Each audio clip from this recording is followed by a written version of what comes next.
시편 23편 1절만 보겠습니다. 시편 23편 1절 1절만 보겠습니다. 여호와는 나의 목자시니 내가 부족함이 없으리로다. 아멘.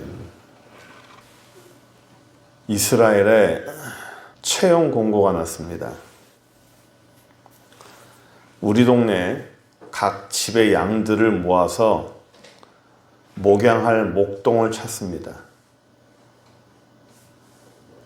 양들을 내 몸처럼 사랑해 줄 수 있는 신체 건강한 사람을 찾습니다. 여러 사람이 지원합니다. 경력이 있고 신체 건강한 사람들이 지원을 했는데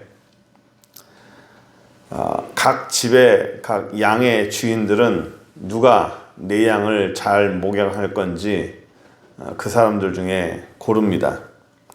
모두가 비슷한데 단 한 사람은 온 몸에 흉터가 많아요.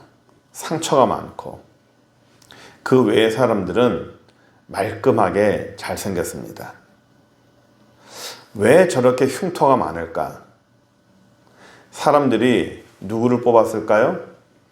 자기 집에 있는 양들을 목양해 줄 사람으로 좀 얼굴은 못생겼지만 온몸에 상처가 많고 흉터가 많은 그 사람을 뽑았어요. 왜냐하면 양을 치다 보면 양을 보호하려고 목자가 다치기 때문이에요. 외부에 있는 그런 험악한 동물들한테도 보호해야 되고 같이 싸워야 되고 양들이 다칠만 하면 자기가 보호해 줘야 되고 내가 다치지 않으면 양이 다치기 때문에 그래서 목동들이 대신 다치고 대신 피해를 입습니다. 그래서 온몸에 상처가 많은 거예요.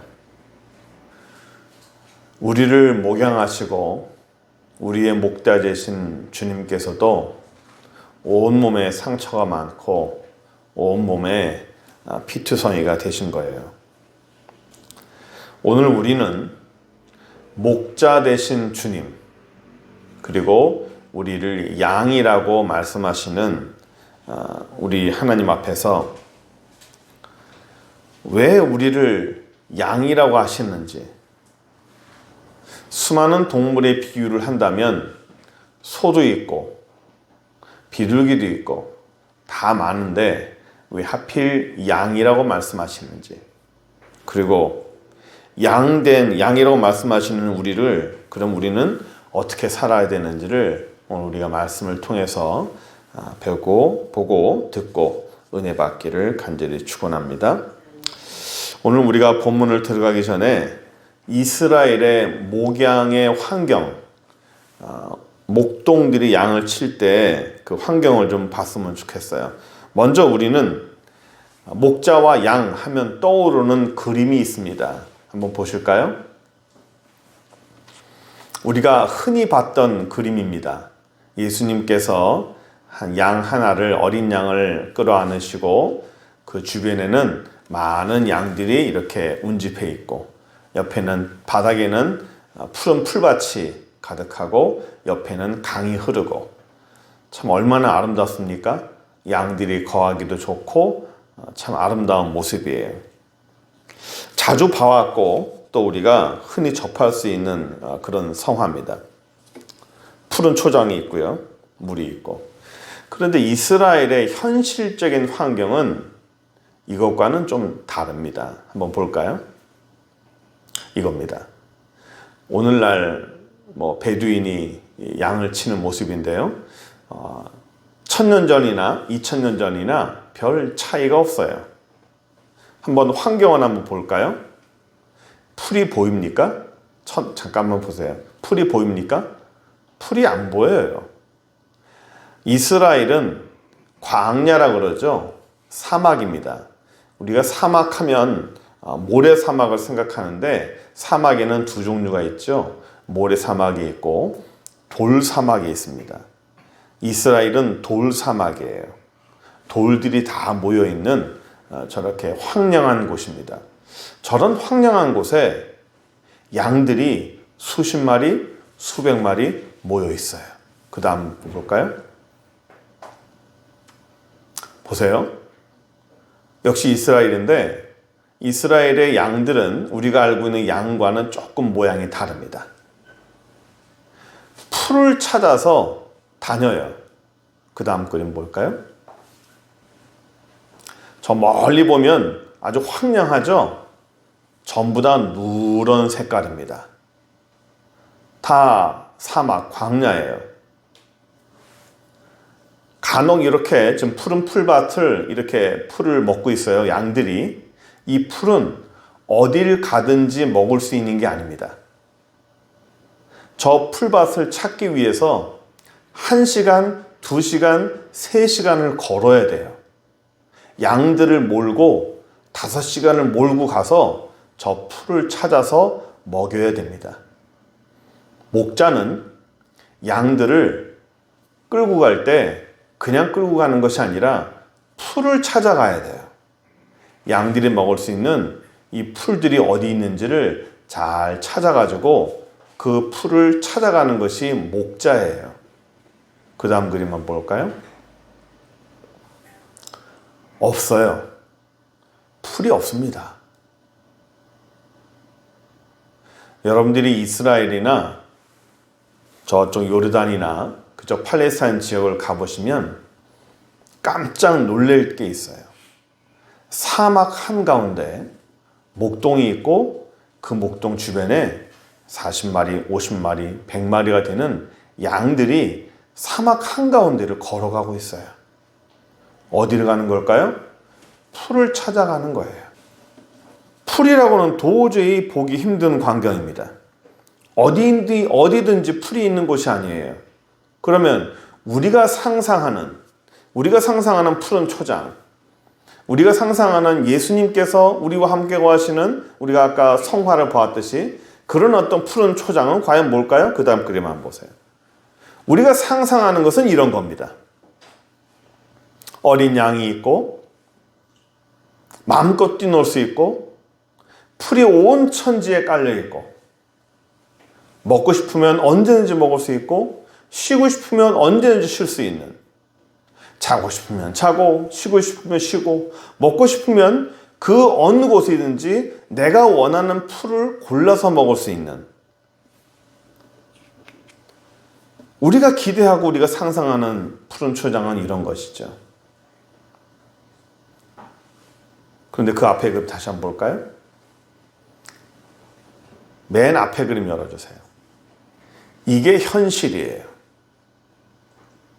이것이 이스라엘 광야의 목자와 양의 현실적인 모습입니다. 성경이 말하는 목자와 양의 어떤 푸른 초장, 이건 우리와 상상과는 좀 많이 다릅니다.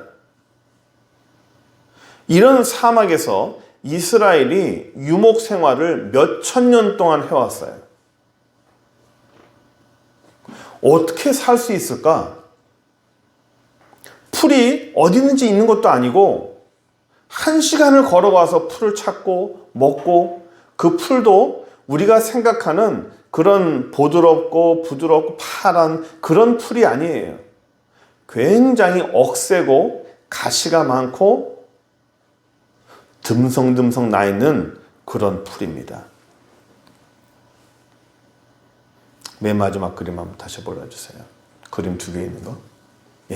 여기 보시면 왼쪽에 있는 그림은 우리가 상상하는 푸른 초장이고요.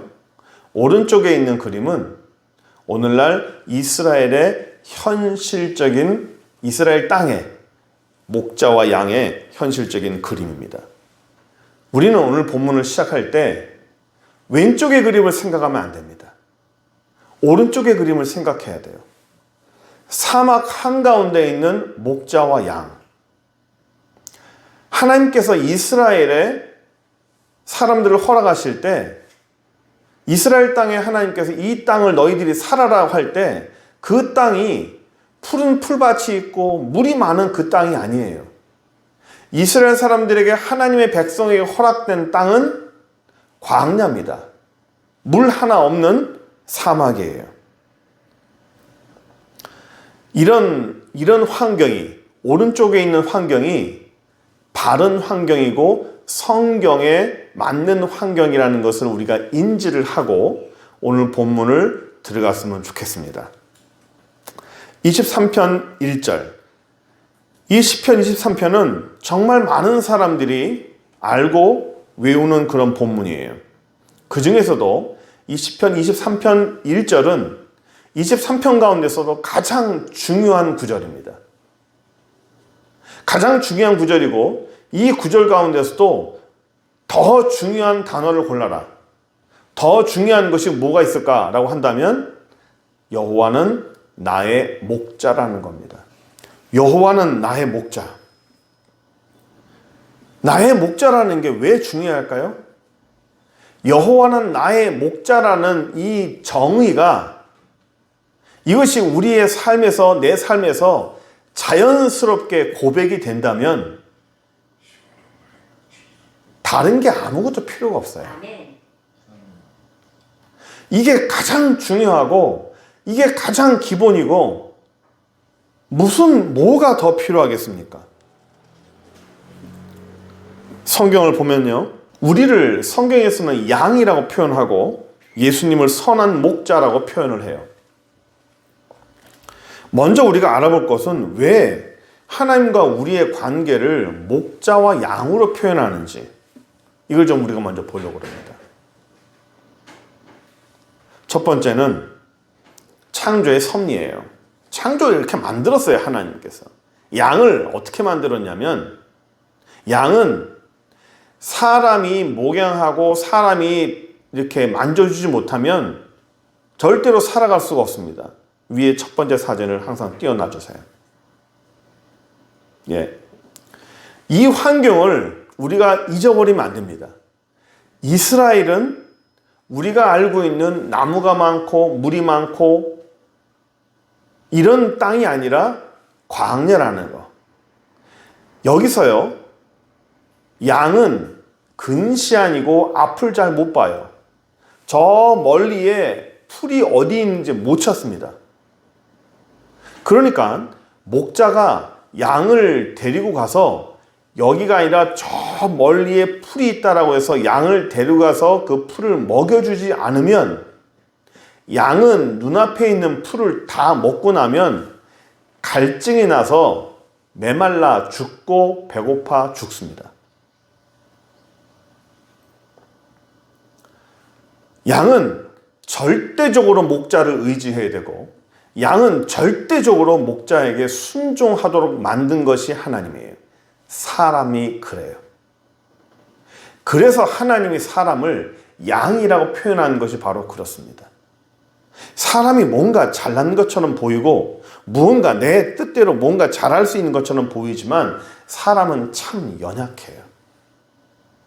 왜 하나님이 이스라엘을 저 광야에다가 허락하셨을까요? 살 수가 없어요. 제대로 살 수가 없어요. 이스라엘이 광야 40년 동안 지내올 때 그 사람들이 어떻게 살았습니까? 하나님께서 메추라기를 보내주시고 만나를 보내주시고 물을 보내주셔서 그들이 살 수 있었어요.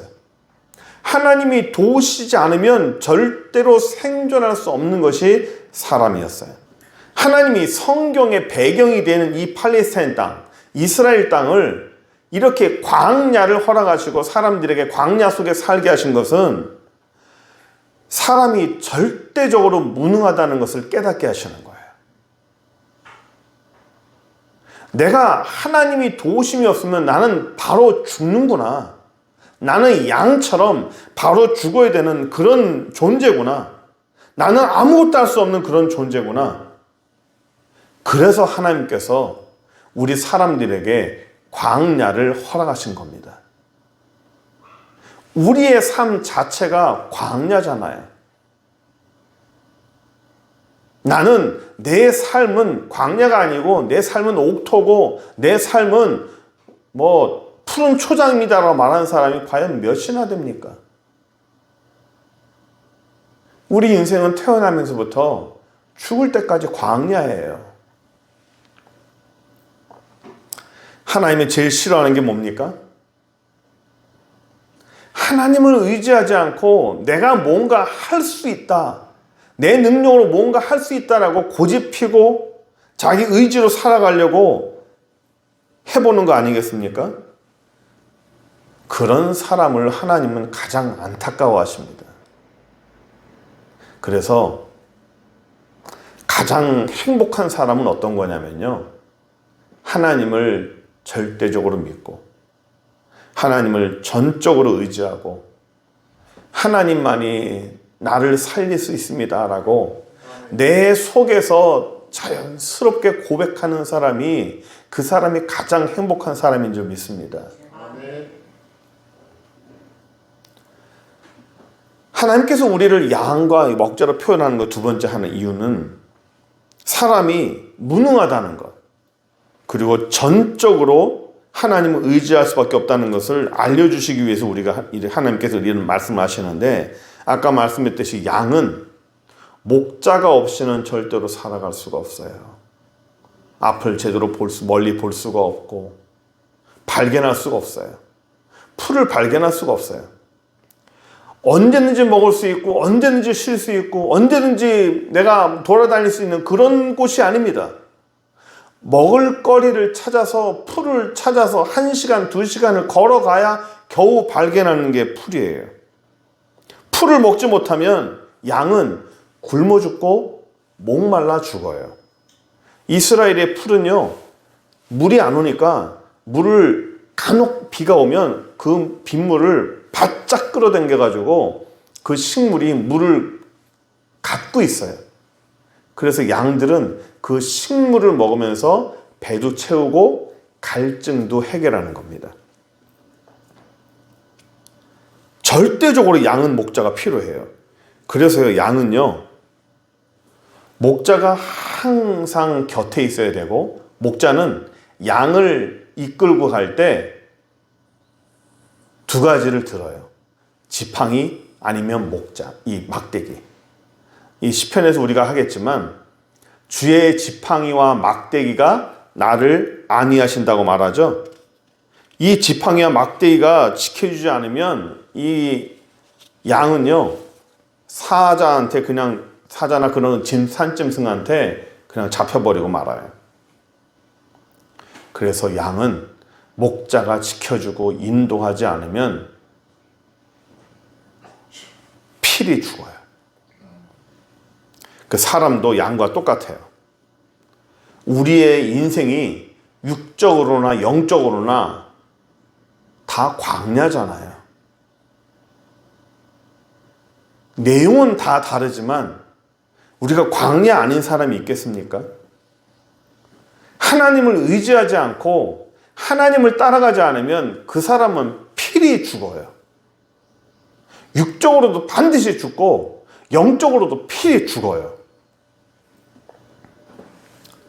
그래서 우리 영혼이 하나님을 의지하고 내가 하려고 하는 것이 아니라 내가 할 수 있다, 내가 살 수 있다, 내가 능력이 뭔가 할 수 있다,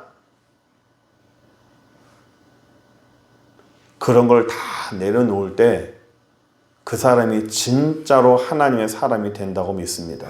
아멘. 어느 분이 간혹 그래요. 젊은 게 좋다. 젊을 때로 돌아갔으면 좋겠다. 어느 분도 저한테 목사님 돌아갈 수 있다면 몇 살로 돌아갔으면 좋겠습니까? 저는 돌아가고 싶지 않아요. 젊을 때가 좋지 않나요? 아니에요. 저는 지금이 좋아요. 왜 그럴까요?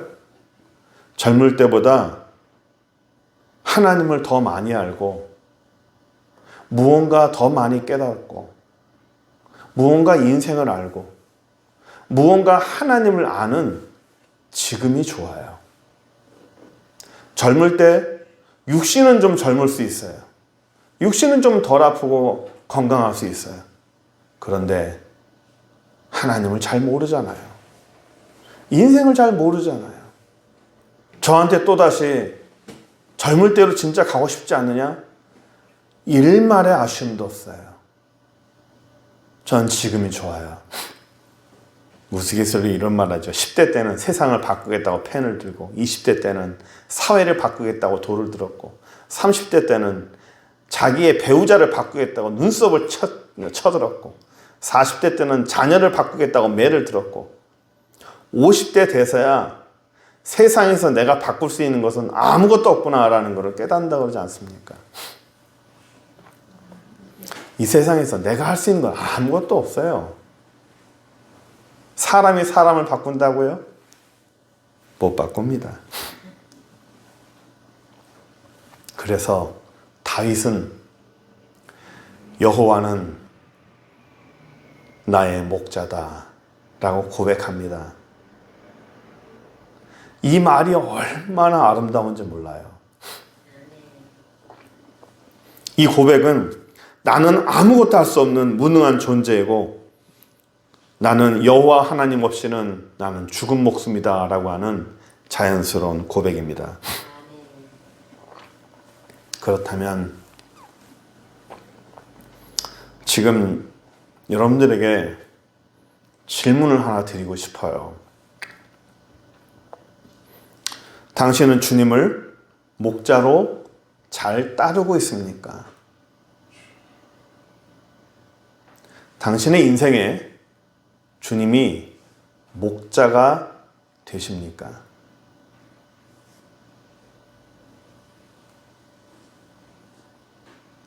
오늘 다윗의 고백처럼 여호와는 나의 목자시라고 고백할 수 있냐는 겁니다. 아니, 기계적인 대답 말고요. 예, 나는 여호와는 나의 목자십니다 라고 기계적으로 그냥 의미 없이 튀어나오는 그런 말 말고 내 속에서 자연스럽게 밀려나오는 진실된 고백이 있냐라는 겁니다. 예수님을 목자로 모시지 않고 잘 따르지 않고 딴짓을 하고 있지는 않아요.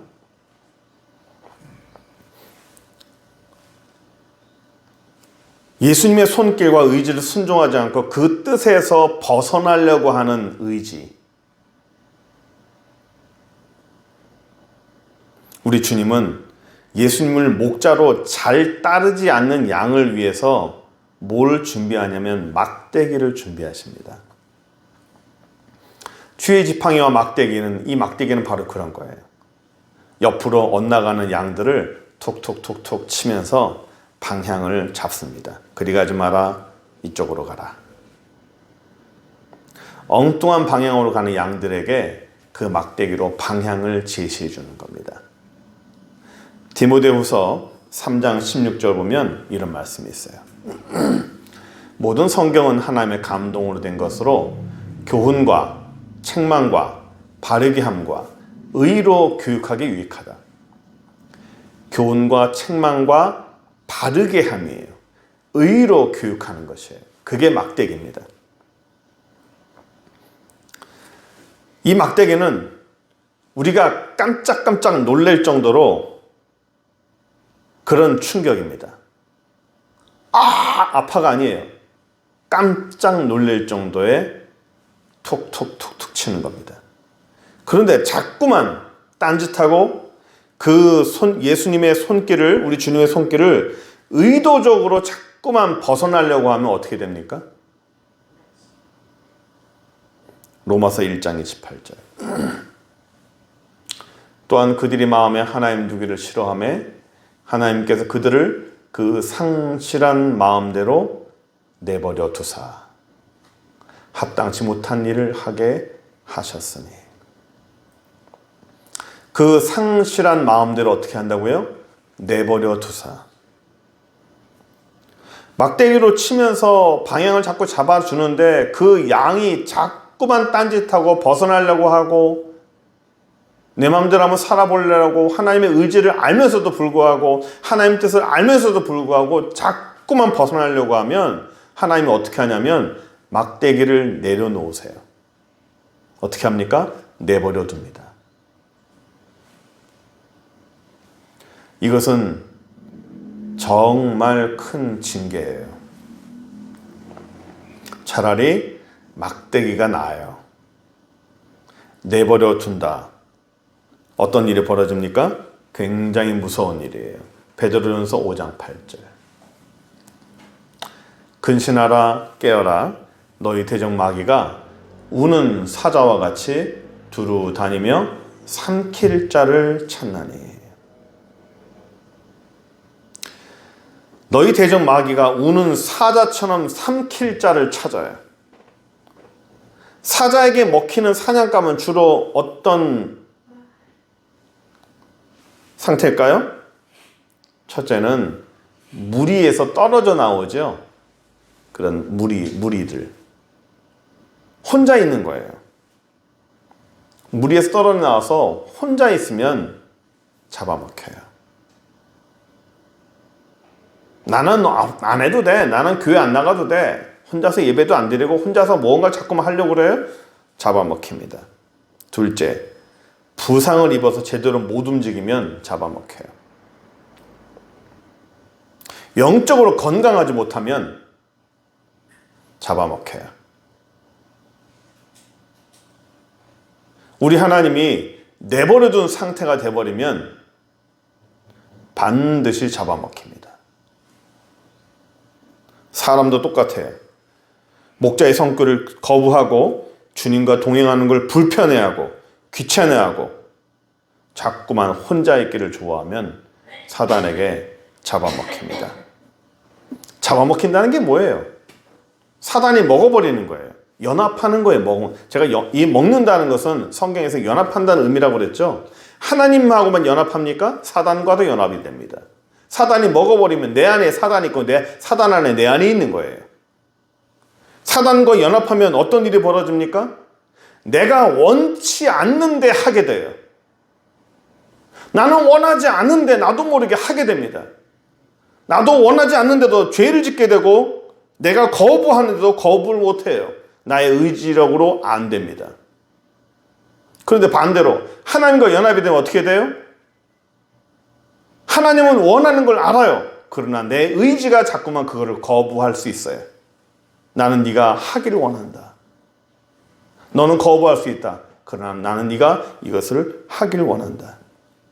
하나님은 우리를 옥매이지 않아요. 우리를 억지로 만들지 않아요.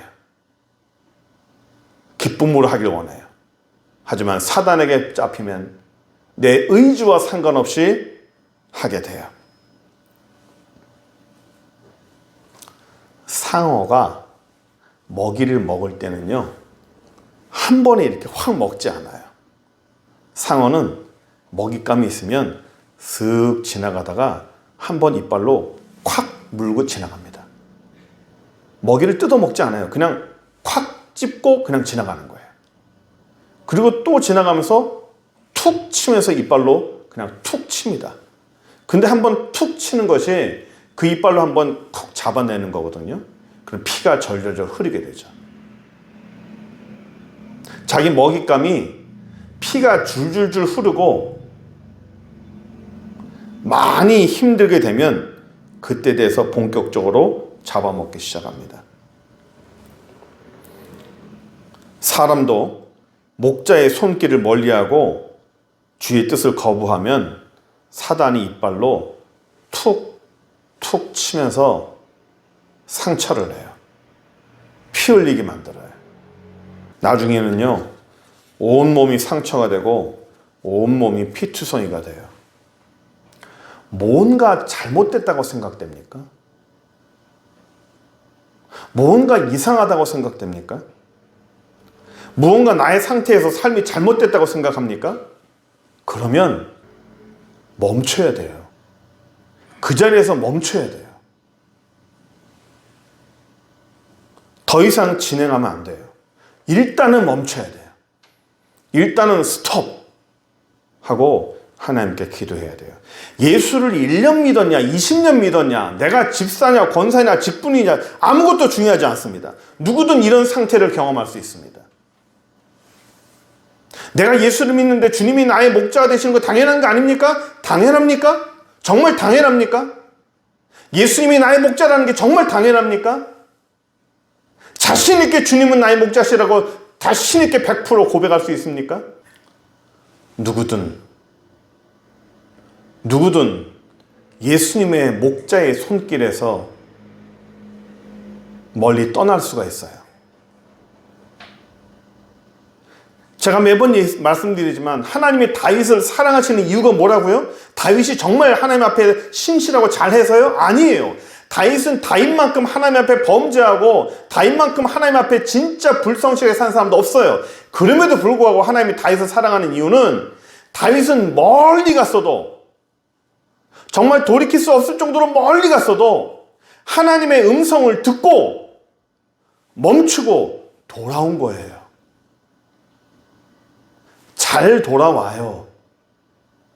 잘 돌아오기 때문에 하나님이 다윗을 좋아합니다. 아무리 멀리 갔다, 내가 돌이킬 수 없을 정도로 멀리 갔다 중요하지 않아요. 돌아오는 게 중요해요. 멈추고 돌아오는 게 중요해요. 하나님은 멈추고 돌아오는 사람을 사랑하시고 그 사람을 인정해 주시고 끌어안아 주시는 거예요. 내가 집사다, 내가 권사다, 장로다, 아무 소용없습니다. 아무 중요하지 않아요. 다윗도 그랬는데. 요한복음 10장 3절에서 5절 보면 이런 말씀이 있습니다. 양은 그의 음성을 듣나니 그가 자기 양의 이름을 각각 불러 인도하여 낸다. 자기 양을 다 내어놓은 후에 앞서가면 양들이 그의 음성을 아는 고로 따라오되. 목자의 음성을 알아요? 타인의 음성은 알지 못하는 고로 타인을 따르지 아니하고 도리어 도망가느니라. 양들이 자기 목자의 음성은 알아요. 이게 왜 중요합니까? 내가 멀리 가 있으면 여호와 되신 목자가 우리 주님이 나에게 돌아오라고 음성을 말해요. 그 음성을 들어요. 예수가 내 안에 있는 사람은 우리 주님의 음성이 들립니다. 내 속에서 돌아오라고, 더 이상 가지 말라고 하는 하나님의 음성을 듣습니다. 그러면 어떻게 해야 돼요? 돌아와야 돼요. 주님이 원하시는 자리로 돌아와야 돼요. 아무리 멀리 갔어도 돌아와야 돼요. 아무리 멀리 가고 아무리 망가졌어도, 아무리 사단에 의해서 내 온몸이 피투성이가 될지라도 내가 힘이 없어 못 돌아갈 것 같아요? 돌아올 수 있어요. 내가 돌아가야겠다고 결심하는 순간 모든 게 다 바뀌어요. 탕자가 내가 아버지께로 돌아가야겠다라고 방향을 돌리는 순간 그 아버지는 이미 나와 있다고 그랬잖아요. 내가 아버지께로 돌아가야겠다고 발걸음을 돌리는 순간 아버지는 이미 밖으로 나와 있어요. 기다리고 있다고요. 모든 건 다 돌아올 수 있게 하나님이 만들어 주십니다. 저는 이번 주에 찬송가 527장이 제 머릿속에서 계속 나왔어요. 저도 이유를 몰랐어요. 뚱딴지같이 527장 다른 거를 부르고 싶은데 하루 종일 이 찬양을 나오는 거예요. 온종일. 이 말씀을 들으면서, 이 말씀을 준비하면서 하나님께서 이번 주에 이 찬양을 저한테 왜 주셨는지 이해가 됐습니다. 목자 되신 주님, 우리 주님 앞에 이 말씀을 들어야 되는 사람이 있기 때문에 하나님이 이 찬양과 말씀을 주신다고 생각합니다. 제가 이 찬양을 하고 말씀을 마치도록 하겠습니다. 어서 돌아오,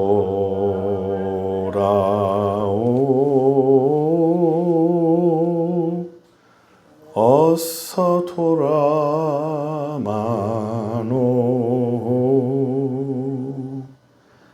지은 죄가 아무리 무겁고 큰 이르기로 주 얻지 못함 당하고 못 받으시리요.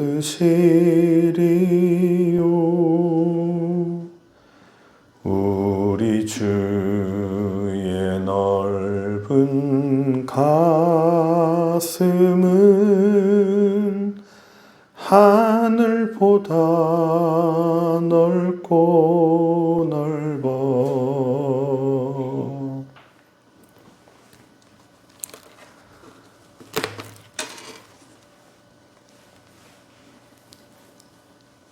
예수님은 저 여러분들의 목자가 되십니다. 또한 저 여러분들의 목자가 되기를 원하십니다. 광야에서 홀로 방황하지 말고 목자이신 우리 주님께로 온전하게 돌아오는 저 여러분 되기를 간절히 축원합니다. 기도하겠습니다. 전능하신 하나님,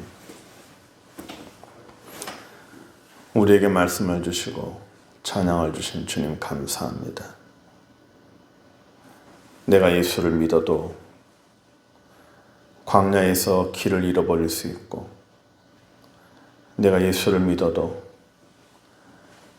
목자가 보이지 않는 상태에서 헤맬 수 있습니다.